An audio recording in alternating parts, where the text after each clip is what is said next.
कहते हैं जोकर लोगों को हंसाने के लिए होते हैं, लेकिन अगर वही जोकर रात के अंधेरे में तुम्हें घूर कर मुस्कुराने लगे तो हंसी नहीं, सांस रुक जाती है। शहर में लोग उसे जोकर वाला कातिल कहते थे।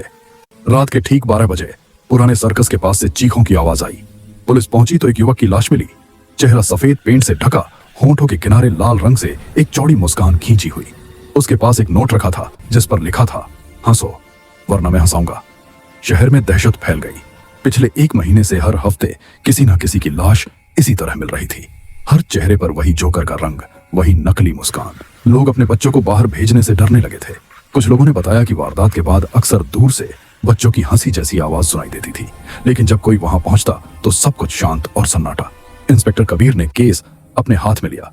उसने पुराने सर्कस की फाइलें मंगवाई। वहां एक नाम बार बार सामने आ रहा था, रंजीत जोकर। वो कभी इस सर्कस का सबसे हंसमुख कलाकार था। बच्चे उससे प्यार करते थे। लोग उसके शो देखने दूर दूर से आते थे। लेकिन 5 साल पहले सर्कस में आग लग गई थी। दर्जनों लोग मारे गए थे, पर रंजीत का शव कभी नहीं मिला। उसी दिन के बाद से वो गायब था।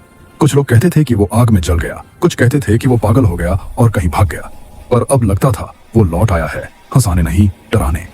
कबीर उसी रात सर्कस पहुंचा। जले हुए तंबुओं के बीच राख से ढकी जमीन पर उसके कदमों की आवाज गूंज रही थी। पुरानी सड़ी हुई लकड़ी से सर्कस की बूंद बूंद बदबू आ रही थी। अचानक एक दीवार पर उसकी टॉर्च की रोशनी पड़ी। वहां लाल खून से लिखा था, जो मुझे हंसाएगा मैं उसे छोड़ दूंगा। कबीर की रीढ़ में सिहरन दौड़ गई। तभी पीछे से किसी की टूटी हुई हंसी सुनाई दी। उसने मुड़कर देखा। एक अंधेरे कोने से कोई धीरे धीरे बाहर आ रहा था। सफेद चेहरे पर टूटा हुआ जोकर मेकअप, लाल नाक और मुंह के कोनों से टपकता हुआ खून। वो था रंजीत, जोकर वाला कातिल। तो इंस्पेक्टर साहब, उसने धीमी आवाज में कहा, क्या आप मुझे हंसा सकते हैं? उसकी हंसी पागलपन से भरी थी, मानो भीतर का दर्द किसी विकृत खुशी में बदल गया हो। लोग मुझे हंसाते थे, अब मैं उन्हें हंसाता हूं, उसने कहा और अपने हाथ में पकड़े चाकू से दीवार पर एक लकीर खींच दी। कबीर ने उसे रुकने को कहा, पर वो और जोर से हंसने लगा।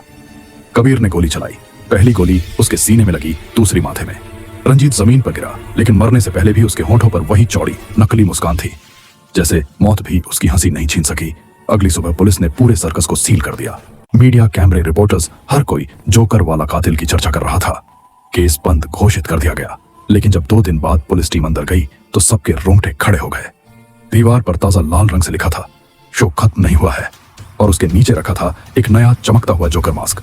ऐसा लग रहा था जैसे रंजीत अभी भी कहीं छिपा हो, देख रहा हो, हंस रहा हो, इंतजार कर रहा हो अपने अगले शो का। कहते हैं अगर आधी रात को पुराने सर्कस के पास से गुजरो तो बच्चों की हंसी सुनाई देती है, और कहीं दूर एक जोकर फिर से रंग लगा रहा होता है, अगले शिकार के चेहरे पर मुस्कान खींचने के लिए।